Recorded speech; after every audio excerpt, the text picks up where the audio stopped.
Is envy stealing your joy and peace? Have you ever felt that gnawing feeling, that quiet bitterness when you see others succeeding or enjoying blessings that seem just out of reach?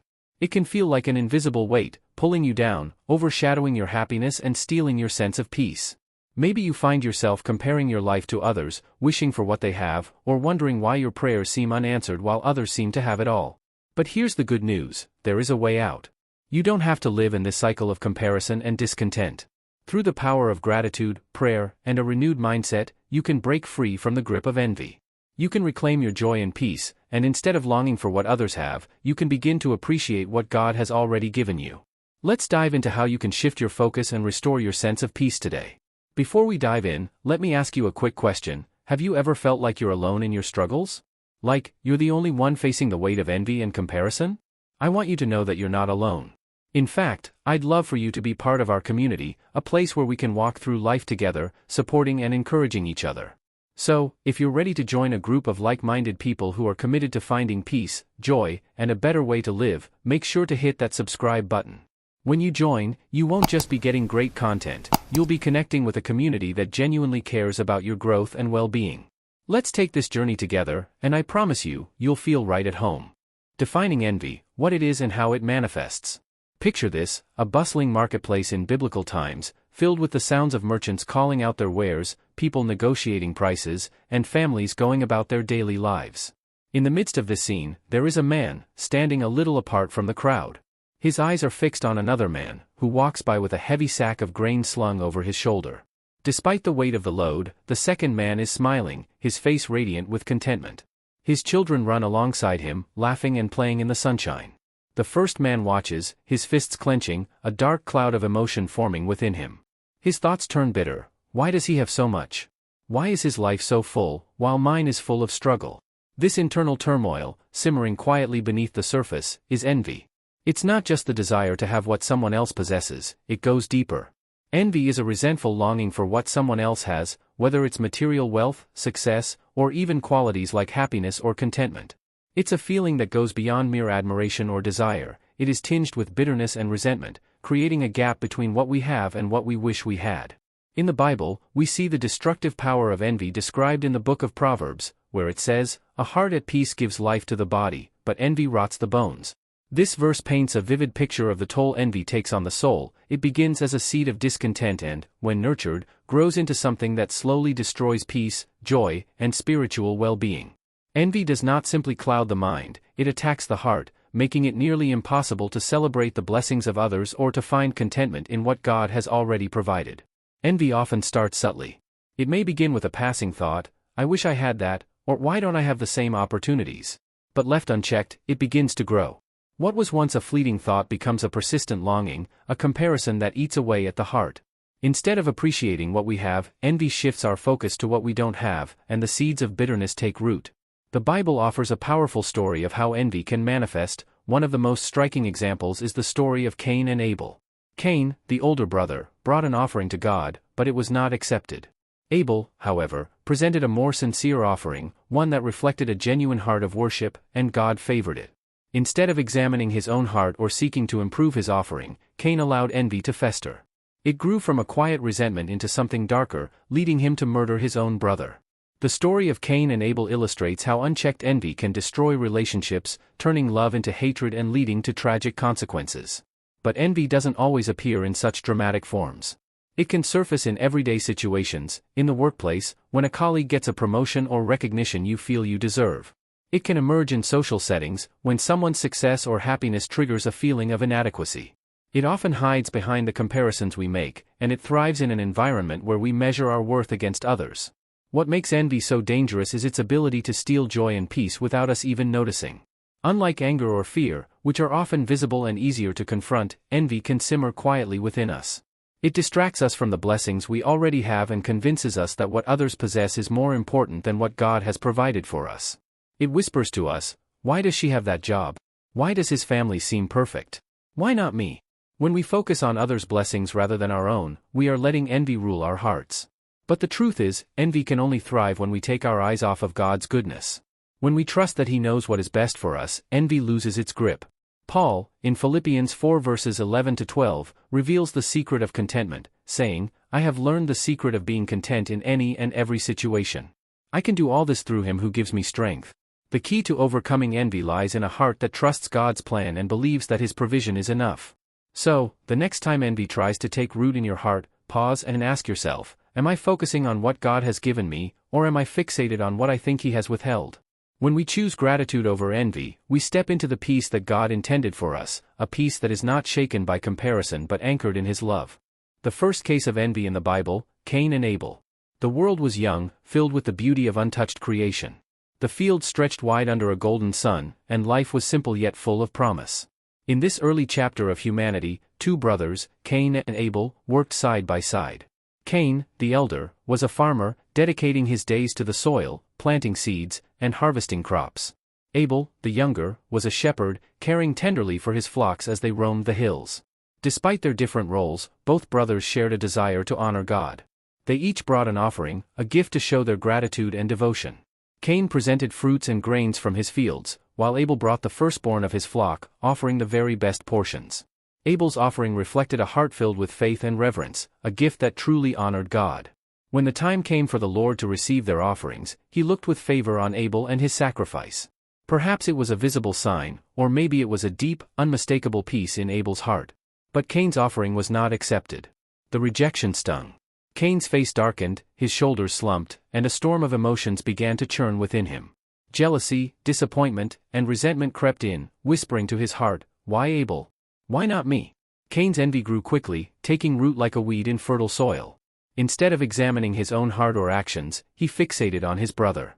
The joy he might have felt in worshiping God was overshadowed by bitterness. God, in his mercy, saw the struggle in Cain's heart and spoke to him directly. He asked, "Why are you angry? Why is your face downcast? If you do what is right, will you not be accepted? But if you do not do what is right, sin is crouching at your door, it desires to have you, but you must rule over it." Genesis 4 verses 6-7. God's words were both a warning and an invitation, a chance for Cain to change his heart and choose a better path. But Cain turned away, allowing envy to fester and grow. One day, Cain invited Abel to join him in the fields. Perhaps he masked his true intentions with a smile or casual words, but darkness had already consumed his heart. Alone in the open field, far from the watchful eyes of others, Cain attacked his brother. Envy had turned to rage, and rage led to murder. The ground, once fertile and pure, now soaked up innocent blood. Afterward, the Lord confronted Cain, his voice cutting through the silence. "Where is your brother Abel?" Cain, defiant and unrepentant, replied, "I don't know. Am I my brother's keeper?" But God knew the truth. He declared, "What have you done? Listen. Your brother's blood cries out to me from the ground." Cain's punishment was swift and severe. The ground he had worked so diligently would no longer yield crops for him. He would become a restless wanderer, bearing the mark of his sin. This tragic story of the first murder in human history shows the devastating power of envy. What began as a seed of jealousy grew into hatred and destruction. Yet even in judgment, God showed mercy, sparing Cain's life and marking him with protection from those who might seek to harm him. The story of Cain and Abel is a sobering reminder of how envy can steal joy, destroy relationships, and separate us from God. It calls us to examine our hearts and choose gratitude over bitterness, faith over comparison, and love over envy. Before you go, let me ask you this: what if I told you there's a way to break free from envy and truly reclaim your peace and joy, no matter what's happening around you? Stay tuned, because I'm about to share something that could completely transform how you see your life and your blessings. You won't want to miss this. Envy is a thief of joy. Imagine waking up in the morning with the sun shining through your window, a soft breeze flowing through the trees, and a sense of peace in your heart. You begin your day with gratitude, thankful for the simple blessings around you, a warm cup of coffee, a good book, and perhaps a moment of quiet prayer. Life feels full, and joy seems to come easily. But then, something shifts. As you go through your day, you catch a glimpse of someone else's life. Maybe it's a friend's vacation photos, or a colleague's recent achievement.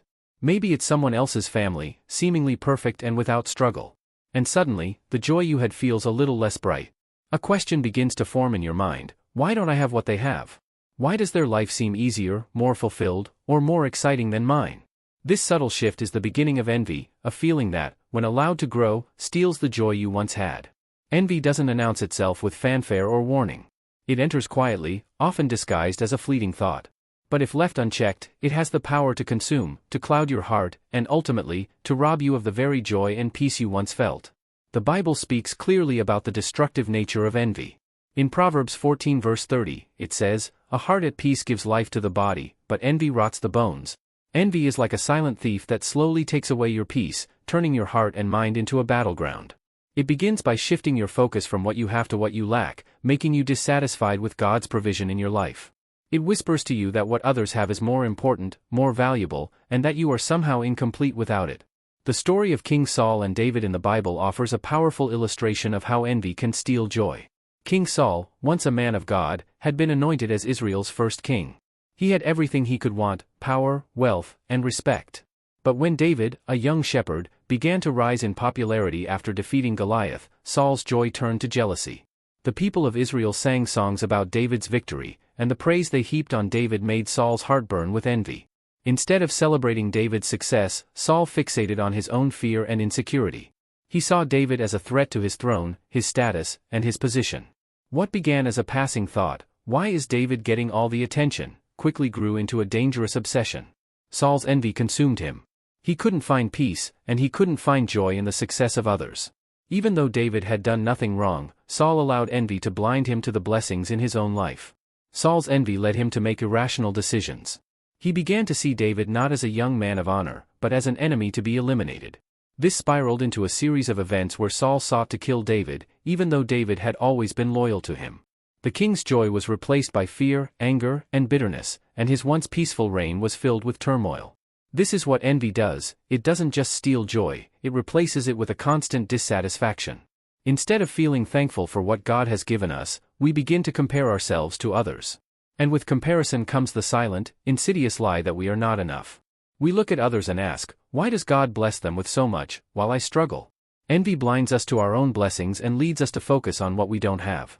The Apostle Paul, writing to the Philippians, offers a remedy to this destructive cycle in Philippians 4 verses 11 to 12, where he says, "I have learned the secret of being content in any and every situation. I can do all this through him who gives me strength."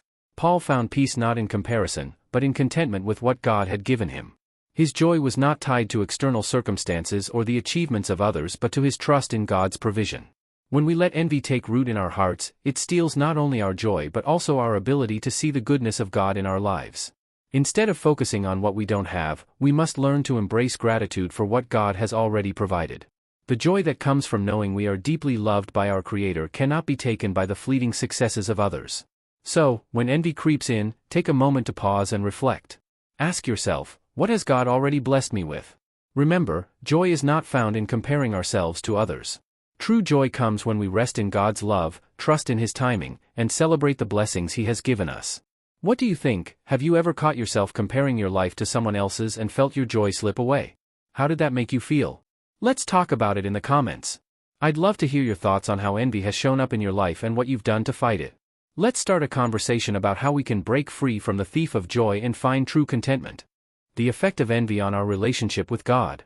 Imagine walking through a beautiful garden, your heart light with gratitude, breathing in the fresh air, surrounded by the vivid colors of flowers, and feeling the warmth of the sun on your face. You are in a place of peace, connected with nature, and more importantly, connected with God. You pause for a moment, offering a prayer of thanks for His goodness and the many blessings He has poured into your life. There is a deep sense of contentment within you, joy in what you have, trust in God's plan for your life. But suddenly, something shifts. As you continue your walk, you notice someone else in the distance, standing in their own garden. Their garden is even more beautiful than yours, the fruits more plentiful, the flowers even more vibrant. The person stands there, smiling, radiating peace and fulfillment. And in that moment, your joy begins to fade. A thought creeps into your mind: why does their life seem easier, better, and more blessed than mine? Why is their garden flourishing while mine is still growing? This shift, though subtle, is the beginning of envy, a dangerous emotion that, if not guarded against, can distort your view of God's goodness and slowly break down your relationship with Him. Envy is not just about desiring something that someone else has, it's about comparing your life to theirs and questioning why God hasn't given you the same blessings. It begins to sow seeds of discontent, turning what was once a heart of gratitude into one filled with doubt. In the Bible, envy is shown as a force that has the potential to sever our connection with God. Take the story of Cain and Abel as an example. Both brothers brought offerings to God, but God favored Abel's offering because it was given with a pure heart, while Cain's offering was rejected. Cain didn't take this as an opportunity to reflect on his own heart or seek to improve his offering. Instead, he let envy take root. He became angry, bitter, and resentful. Instead of turning to God in humility and seeking a deeper relationship, Cain let envy cloud his vision. His heart grew cold, and instead of finding peace in God's presence, he allowed the bitterness to fester, which eventually led to the tragic act of murder. Envy had not only fractured his relationship with his brother but also with God. Cain's story is a warning about how envy can poison our hearts and disrupt our relationship with God. When we allow envy to take root, it pulls our focus away from God's goodness and shifts it to the perceived shortcomings of our own lives. It tells us that what we have is not enough, that others are more favored, and that God's provision for us isn't good enough. And when we begin to believe these lies, we start questioning God's heart toward us. Instead of trusting that He knows what is best for us, envy causes us to wonder if He's holding something good back. It causes us to feel neglected, forgotten, or even unloved. This kind of thinking not only robs us of joy but also erodes the foundation of our trust in God. In Psalm 73, the psalmist Asaph writes about how envy almost caused him to stumble in his faith. He observed the prosperity of the wicked, those who seem to have everything without ever facing the struggles others do. Asaph became consumed by his envy and almost lost his sense of gratitude toward God. He says in verses 3-4, "For I envied the arrogant when I saw the prosperity of the wicked. They have no struggles, their bodies are healthy and strong." His envy made him question the fairness of life and even God's justice. But Asaph has a turning point in his story. As he reflects on God's faithfulness, he realizes that the wicked may seem to prosper now, but their fate is different in the end. He recognizes that his envy was a form of spiritual blindness, blinding him to the blessings and protection God had given him. In Psalm 73 verses 17-18, he confesses, "Till I entered the sanctuary of God, then I understood their final destiny." It was only when he refocused his eyes on God, when he came back into God's presence, that he saw things clearly again. His envy melted away, and he was reminded of the goodness of God in his life. Envy, when left unchecked, can distort our perception of God and cause a rift in our relationship with Him. It makes us question His goodness, His timing, and His provision. It turns our eyes away from the blessings we have and focuses them on what we do not. But when we bring our envy to God, confess it, and ask for His help to change our hearts, He is faithful to restore our peace and renew our trust in Him. God desires a relationship with us that is built on trust, gratitude, and contentment. When we allow envy to take root, we cannot experience the fullness of His peace. But when we choose to focus on His blessings and trust in His perfect plan, we can find the joy and peace that comes from a heart that is aligned with His will. So, the next time you feel envy rising within you, pause and reflect. Bring it before God. Ask Him to help you see your life through His eyes and to remind you of the many blessings He has already given you. Trust that He is good, that He loves you deeply, and that He knows exactly what you need. When we choose to embrace His goodness and focus on His faithfulness, our relationship with Him grows deeper, and envy loses its power to steal our joy. Joseph and his brothers, the envy that led to betrayal. Imagine a vast, sunlit desert stretching far and wide, with the dust rising from the ground as 12 brothers work together in the fields, tending to their father's flocks. The sun beats down on their backs as they go about their day, their faces weathered and worn from the labor. Among them is a young man named Joseph, distinct from the others in more ways than one. Joseph is his father's favorite son, and this favoritism is known to all.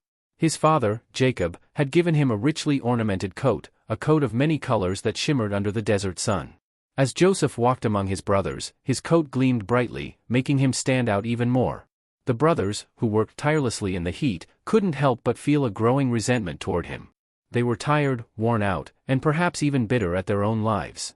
But Joseph seemed to have it all. He was the one who received his father's affection, the one who was given special treatment, while they, the older brothers, were often left to do the hardest work. Their envy began to stir. It wasn't just about the coat. It was about the unfairness they felt in their hearts. They saw Joseph's coat, and it became a symbol of everything they thought they were missing. In their eyes, it wasn't just a piece of clothing, it was a reminder that their father loved Joseph more than any of them, and it ate away at them day by day. But envy doesn't stay quietly in the heart. It has a way of growing, festering, and distorting everything in its path. One day, Joseph had a dream. He excitedly told his brothers about it, not realizing how his words would deepen the wound in their hearts. In his dream, they were all gathering bundles of grain, and Joseph's bundle stood tall while all the others bowed down to it. He couldn't have known that his brothers, already simmering with jealousy, would see this as the final straw. "Are you really going to reign over us?" they sneered. The dream, meant to be innocent, now felt like an affront to their pride.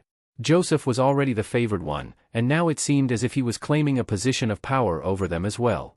The dream was not just a dream, it was a challenge to their pride, and they could no longer hold their bitterness in check. Days passed, and the tension among the brothers grew. One day, Jacob sent Joseph to check on his brothers, who were tending the flocks far from home. As Joseph approached, the brothers saw him from a distance, his colorful coat unmistakable. In that moment, something inside them snapped. The envy, the resentment, and the anger they had been harboring for so long boiled over. "Here comes that dreamer," one of them shouted. The brothers plotted to rid themselves of Joseph. They would throw him into a pit, and let the wild animals take him, making it seem like an accident. But Reuben, the eldest, intervened. He suggested they throw Joseph into a dry pit, intending to come back and rescue him later. Reuben knew that this wasn't the right thing to do, but he feared the consequences of outright violence. But the brothers, filled with jealousy and hate, were not willing to stop there. They stripped Joseph of his colorful coat and threw him into the pit, leaving him there, helpless and alone. The very thing they resented, the love their father had for Joseph, was now the reason for their cruelty. It was envy that had led them to this point. As they sat down to eat, the brothers saw a caravan of Ishmaelite traders approaching. They were on their way to Egypt, and an idea sparked in their minds. Instead of letting Joseph die in the pit, they would sell him as a slave. They could rid themselves of the burden of Joseph's presence while still profiting from his misfortune. And so, for 20 pieces of silver, they sold their brother into slavery. Joseph, once the beloved son of Jacob, was now a prisoner, bound for a foreign land. The brothers, their hearts hardened by envy, returned home and told their father that Joseph had been killed by a wild animal. They showed Jacob the coat, now torn and bloodied, and their father wept, mourning the loss of his beloved son. Joseph, however, was not lost forever. God's plan was at work, even in the darkest moments. Though his brother's envy led to betrayal, God was using this very act to set Joseph on a path that would lead him to greatness and, ultimately, to saving his family. In time, Joseph would rise to power in Egypt, becoming second only to Pharaoh, and the very brothers who betrayed him would come to him in need, not knowing who he was. The story of Joseph and his brothers is a powerful reminder of how envy can destroy relationships, cloud judgment, and lead to terrible decisions. Envy, when unchecked, can cause us to act in ways that we would never have imagined, hurting others, damaging trust, and even severing bonds that should be cherished. The brothers' envy stole not only Joseph's peace but their own as well. They were never the same after that moment, and their lives were forever changed by the bitterness that envy had sown in their hearts. But it also serves as a reminder that even in the midst of betrayal and hardship, God is at work. His plans are greater than the actions of men, and even when we are hurt by the envy and actions of others, He can turn those moments around for good. Through Joseph's suffering, a nation would be saved, and a family would be reconciled. Envy, though powerful, is not the final word. God's grace, mercy, and redemption always have the last say. Seeing envy as a dangerous sin. Imagine walking through a peaceful village at sunset, the warm golden light casting long shadows across the dusty roads. You're in the midst of a group of people, all going about their business, when you notice a man standing on the edge of the crowd. He has a tense look on his face, his gaze fixed on another person in the distance. The man he watches is laughing with friends, sharing a joyful moment. But instead of feeling happy for him, a dark thought rises in the observer's heart: why does he always seem to have it better than me? Why do others succeed while I'm stuck here, struggling? This is envy, a destructive emotion that, when left unchecked, can take root in our hearts and grow into something far more dangerous. In this village, envy doesn't just stay a fleeting feeling. It begins to twist the heart, clouding judgment, and spreading a bitterness that affects not only the individual but the relationships around them. Envy isn't just about wanting something someone else has, it goes deeper. It's a desire, even a hunger, for what belongs to another, combined with resentment and jealousy. The Bible warns us that envy isn't just a small, insignificant sin, it's one that can have dire consequences. Proverbs 14 verse 30 says, "A heart at peace gives life to the body, but envy rots the bones." This image of rotting bones gives us a vivid picture of how envy slowly eats away at our joy, peace, and even our spiritual health. It might seem like a small feeling, but over time, it grows into something far more harmful. The Bible shows us that envy is not just a fleeting feeling of discontent. In fact, envy can lead us to make decisions that are completely out of character, hurting others, breaking relationships, and even separating us from God. It's one of those sins that begins quietly, creeping in unnoticed, but eventually it turns into something that can derail our entire lives. Think of Cain and Abel, two brothers whose story is marked by envy. Cain and Abel both brought offerings to God. Cain brought some of his crops, while Abel brought a lamb, the best of his flock. But God favored Abel's offering over Cain's, because Abel gave from a sincere heart, while Cain's offering was less than his best. Instead of taking the opportunity to reflect on his own actions and strive to improve, Cain let envy take root in his heart. His envy grew, fueling anger and bitterness. It consumed him so completely that he murdered his brother in cold blood. This tragic story shows us the destructive power of envy. What began as a small feeling of disappointment quickly escalated into hatred and violence. Cain's envy didn't just hurt Abel, it also destroyed Cain's own soul. He lost peace, joy, and his relationship with God. In Genesis 4 verses 6-7, God warned Cain, "Why are you angry? Why is your face downcast? If you do what is right, will you not be accepted? But if you do not do what is right, sin is crouching at your door, it desires to have you, but you must rule over it." God recognized the danger that Cain's envy posed, but Cain allowed it to take control, leading to a devastating outcome. Envy is dangerous because it distorts our view of the world. It makes us focus on what we lack, rather than what we have. It shifts our attention from God's blessings to the things we desire but don't possess. When we allow envy to grow unchecked, it robs us of the ability to appreciate the gifts God has already given us. Instead of being content with His provision, we begin to resent others for what they have, forgetting that God's plan for each of us is unique and perfect. The Apostle James gives us further insight into the dangers of envy in James 3 verse 16, "For where you have envy and selfish ambition, there you find disorder and every evil practice." Envy doesn't just affect the person who feels it, it affects everyone around them. It brings division, conflict, and disorder. Envy can lead to lies, betrayal, and even destruction. It's like a seed that, when planted, sprouts into a tree of sin that can cause great harm to our relationships with others and our relationship with God. But the Bible doesn't leave us without hope. Though envy is dangerous and can lead us to sin, God offers a way out. He calls us to examine our hearts and turn to Him for help. In Philippians 4 verses 11-12, Paul shares his secret to contentment, saying, "I have learned to be content whatever the circumstances. I know what it is to be in need, and I know what it is to have plenty. I have learned the secret of being content in any and every situation, whether well-fed or hungry, whether living in plenty or in want." Paul understood that contentment doesn't come from what we have or what others have, it comes from trusting in God's provision and trusting that He knows what's best for us. So, when envy rises in our hearts, we can choose to address it before it grows. We can stop and reflect on what God has given us. We can focus on the blessings in our lives, rather than what we think we lack. And when we do this, we are allowing God to restore peace and joy to our hearts. Instead of allowing envy to control us, we let gratitude and trust in God's goodness fill us, and we begin to see that what we have is more than enough. In the end, envy is more than just a sin, it's a thief that steals our peace, joy, and our relationship with God. It blinds us to the goodness and blessings of our lives, causing us to focus on what others have and forgetting the incredible gifts God has already given us. But when we choose to see envy for what it truly is, a dangerous sin that leads to destruction, we can choose to fight against it, turning our hearts back to God, and allowing Him to restore the joy and contentment that only He can give. If this message is resonating with you and you're finding it helpful, don't forget to hit the like button. By doing so, you're not just supporting the video, you're helping more people discover this powerful truth about overcoming envy and finding real peace. Your like could be the encouragement someone else needs today. What the Bible says about contentment. Imagine, if you will, a vast mountain range under a bright, clear sky. The air is crisp, and you can hear the wind gently rustling through the trees. From atop a peak, you look out over the valley below, where life is bustling in every direction. Some people are climbing, others are resting, and a few are looking up at the mountain with longing, wishing they were where you are. But instead of feeling proud or superior, you feel a deep sense of peace, a contentment that comes from knowing you are exactly where you are meant to be. In many ways, this feeling of contentment is what the Bible calls us to experience. Contentment isn't about having everything we want, but about being at peace with what we have and trusting that God knows what's best for us. The Bible offers powerful insights on this subject, showing us that contentment is not a fleeting emotion but a deep, abiding peace that grows when we focus on God's goodness. Take the words of Paul, for example.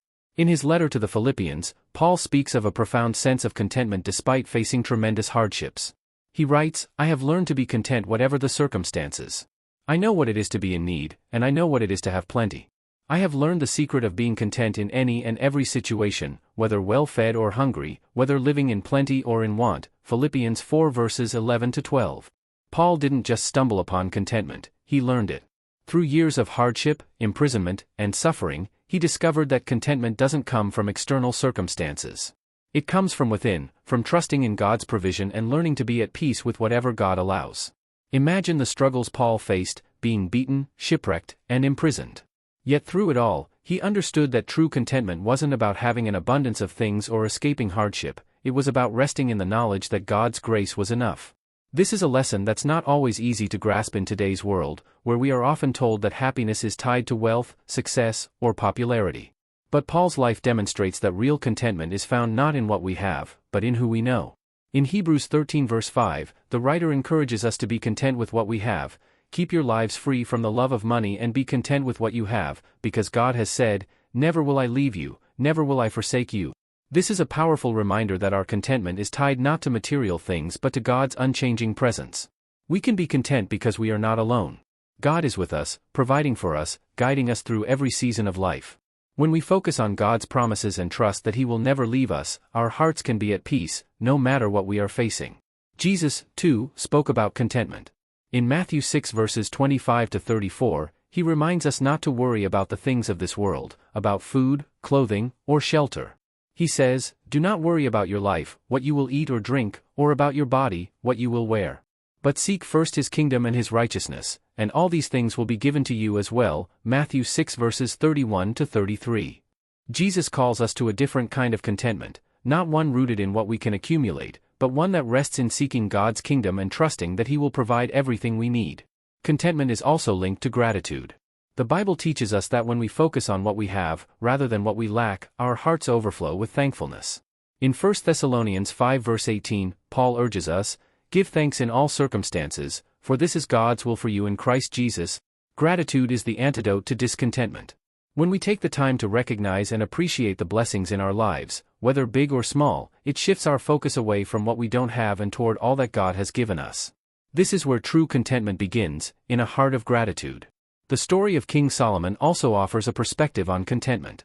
Solomon, with all his wisdom, wealth, and power, once reflected on the fleeting nature of life and the emptiness of pursuing things for their own sake. In Ecclesiastes 2 verses 10 to 11, he writes, "I denied myself nothing my eyes desired, I refused my heart no pleasure. My heart took delight in all my labor, and this was the reward for all my toil. Yet when I surveyed all that my hands had done and what I had toiled to achieve, everything was meaningless, a chasing after the wind." Despite all his riches and achievements, Solomon discovered that true contentment wasn't found in material possessions. It wasn't found in having more or doing more, it was found in fearing God and enjoying the simple gifts of life. Contentment, he realized, is a gift from God, not a result of our own striving. The Bible paints a beautiful picture of contentment as something that transcends circumstances, something that's rooted in our relationship with God. It's not about achieving perfection or acquiring more, it's about finding peace in the moment, trusting in God's plan, and learning to be grateful for what we have.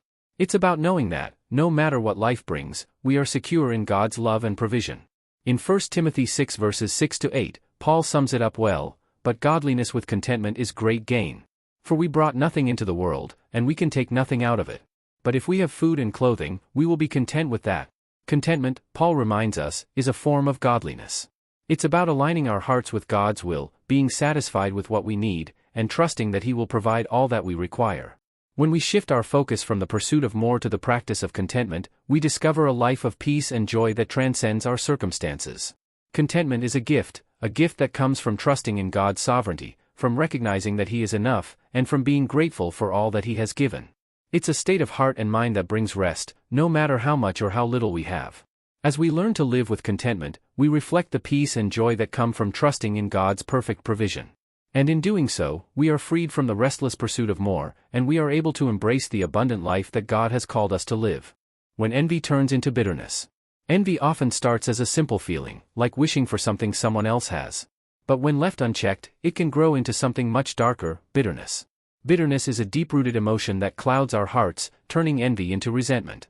It doesn't just affect our relationships with others, but also our relationship with God. The Bible gives us a clear example in the story of Esau and Jacob. Esau, the older son of Isaac, sold his birthright to Jacob in a moment of hunger. Later, when Jacob tricked Isaac into giving him the blessing meant for Esau, it was too much for Esau to bear. His envy turned to bitterness, and he vowed to kill his brother. This bitterness haunted Esau, affecting his life and his relationships. Envy that turns into bitterness leads to disorder, as James 3 verse 16 warns, For where you have envy and selfish ambition, there you find disorder and every evil practice. This bitterness doesn't only harm us, it spreads, causing trouble in our relationships and taking away our peace. When we focus on what others have and compare ourselves to them, we forget to be thankful for the blessings we already have. We may begin to think that God has forgotten us or is withholding from us. This can lead us to mistrust God, which damages our relationship with Him. Hebrews 12 verse 15 cautions, "See to it that no one falls short of the grace of God and that no bitter root grows up to cause trouble and defile many." Bitterness affects not just us but everyone around us. It's a poison that can defile relationships and steal peace. The Bible calls us to forgive and let go of bitterness.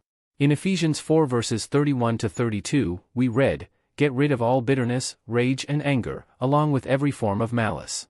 Be kind and compassionate to one another, forgiving each other, just as in Christ God forgave you." Forgiveness is the key to releasing bitterness and healing our hearts. So, when envy threatens to turn into bitterness, remember Esau's story. Don't let it control you. Choose gratitude, forgiveness, and trust in God's goodness. By doing so, we can free ourselves from bitterness and experience the peace and joy God wants for us. David and Saul, how envy destroyed a king. In ancient Israel, King Saul began his reign with favor from God, leading Israel to victory. But as time went on, a young shepherd named David rose to prominence after defeating the giant Goliath with nothing but a sling and his faith in God. The people of Israel sang, "Saul has slain his thousands, and David his tens of thousands," and this sparked jealousy in Saul's heart. The king, once pleased with David, now saw him as a threat. Saul's envy grew as David's popularity soared, and instead of celebrating David's success, Saul became fixated on destroying him. One day, while David was playing music to soothe Saul's troubled soul, Saul threw a spear at him in a fit of rage. David narrowly escaped, beginning years of running from the king. As Saul's envy deepened, his fear and anger clouded his judgment. He became obsessed with eliminating David, even though David remained loyal, refusing to harm Saul despite several opportunities. David knew that Saul was still God's anointed king and chose mercy instead of revenge. This humility and trust in God's plan set David apart from Saul. Meanwhile, Saul's jealousy consumed him. His envy and hatred blinded him to his own sins, and instead of seeking repentance, he focused on destroying David. This led to Saul's downfall. His kingdom fractured, his peace shattered, and ultimately, his life ended tragically in battle. David, though pursued by Saul, trusted in God's timing. He refused to kill Saul and waited for God's plan to unfold.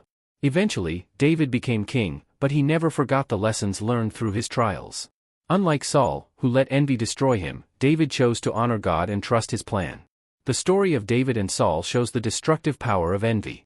It can destroy relationships, peace, and even a kingdom.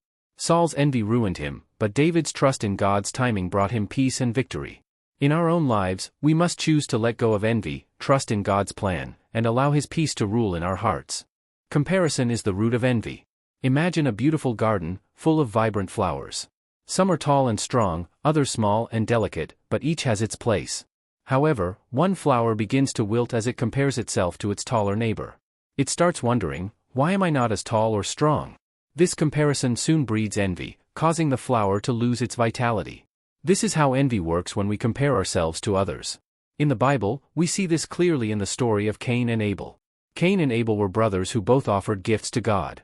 Abel's offering, from the best of his flock, was accepted, while Cain's offering was not. Instead of reflecting on his own offering, Cain compared himself to Abel, and envy took root in his heart. His bitterness grew, and in the end, he killed his brother out of jealousy. This ancient story shows how comparison can lead to envy and destruction. When we compare ourselves to others, we often focus on what we lack instead of appreciating what we have.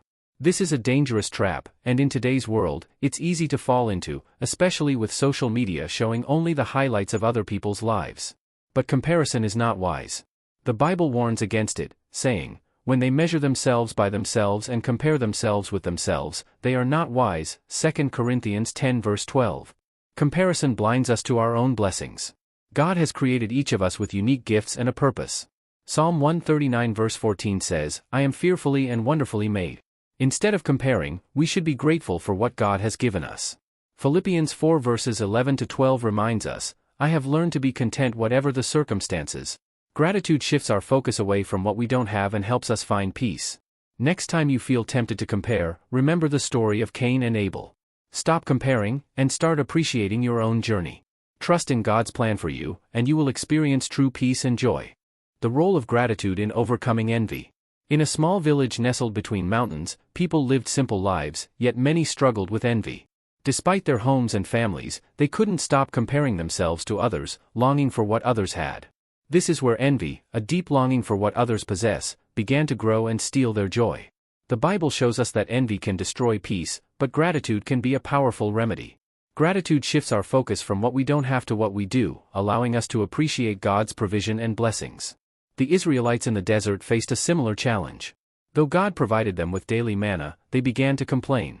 They envied the abundance they once had in Egypt, forgetting the miracles of provision right before them. Instead of thanking God for what they had, their hearts were consumed with longing for what they didn't have, Numbers 11:5. But when we choose gratitude, our hearts change. Gratitude helps us see God's faithfulness, even in difficult circumstances. The Apostle Paul, in Philippians 4 verses 11-12, shared his contentment in both poverty and abundance, saying, "I have learned to be content whatever the circumstances." Gratitude doesn't come from having everything, but from trusting God's provision in every season. If Cain had chosen gratitude instead of envy towards Abel, perhaps his heart would have been at peace. Instead of focusing on what Abel had, he could have thanked God for his own blessings. Gratitude prevents envy from taking root. It shifts our focus from comparison to appreciation. So, next time envy arises, pause and reflect on the blessings in your life. Thank God for what you have, and you'll find contentment and peace. How to identify envy in your life? Envy often starts small, like a quiet whisper in our hearts. It might begin with a fleeting thought, "I wish I had that," or "Why do they always get more?" These thoughts may seem harmless at first, but when left unchecked, envy can grow and consume us. In James 3 verse 16, the Bible says, "For where you have envy and selfish ambition, there you find disorder and every evil practice." Envy doesn't just affect our emotions, it disrupts our peace, relationships, and even our relationship with God. A clear sign of envy is comparison. When we start measuring ourselves against others, whether it's their success, possessions, or relationships, it can lead to dissatisfaction. Thoughts like, "Why don't I have what they have?" or "They don't deserve that more than I do," are red flags. Comparison robs us of gratitude and fosters bitterness. Envy also shows itself through resentment.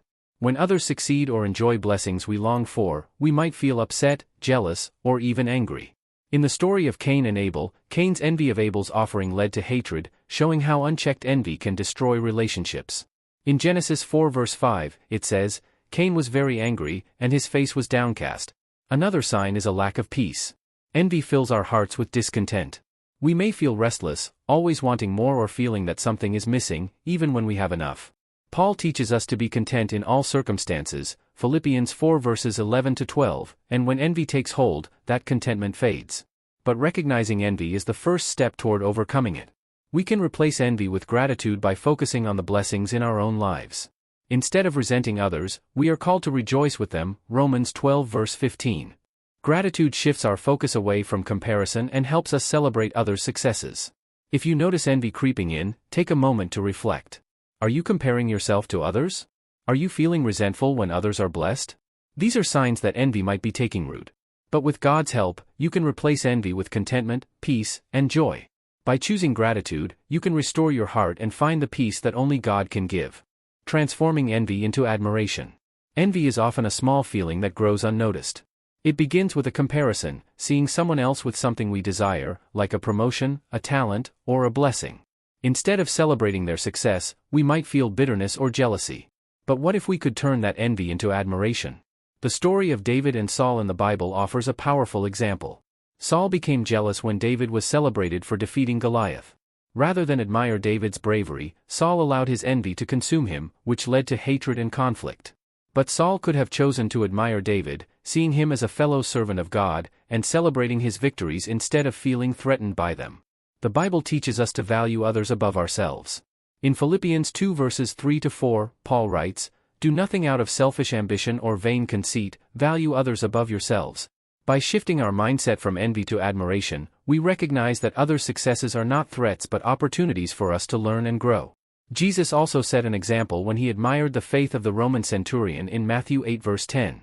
Instead of feeling envious of the centurion's great faith, Jesus celebrated it. This shows that we too can admire the qualities we see in others, without letting envy take root. To transform envy into admiration, we need to recognize our feelings, pray for a change of heart, and celebrate others' successes. Complimenting and encouraging those around us helps us shift from comparison to gratitude. When we admire others, we stop focusing on what we lack and start appreciating their unique gifts. Ultimately, transforming envy into admiration strengthens our relationships and aligns our hearts with God's love.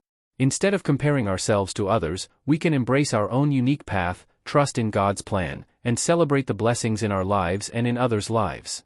By choosing admiration over envy, we cultivate joy, peace, and deeper connections with those around us. Jesus, our model of contentment and joy. Imagine living a life of complete peace and satisfaction, not because of what you have, but because of who you are and your relationship with God. This is the life Jesus lived, a life full of contentment and joy, even in humble circumstances.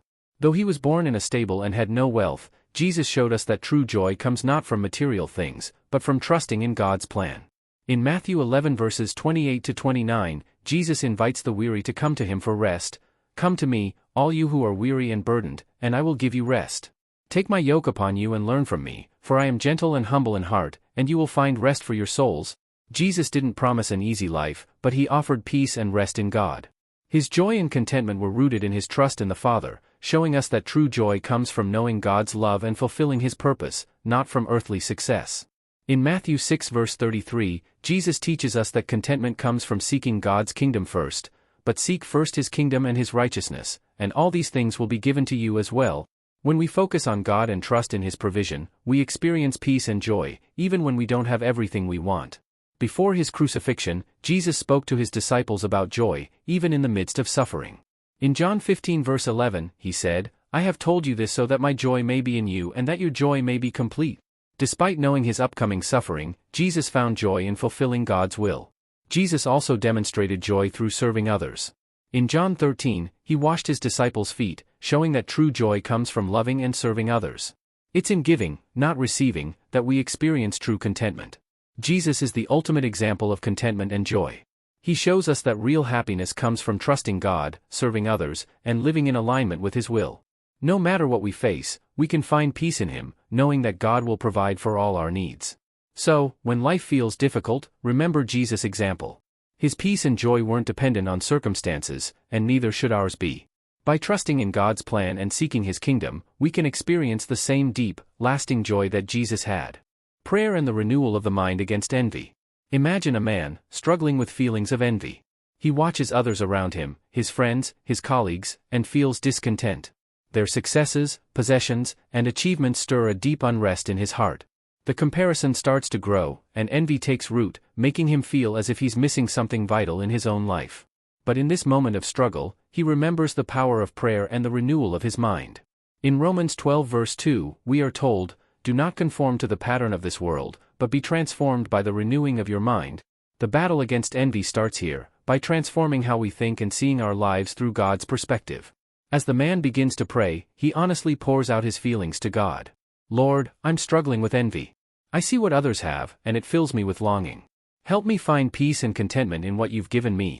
In his prayer, he recalls Matthew 6 verse 33, which reminds him to seek first God's kingdom.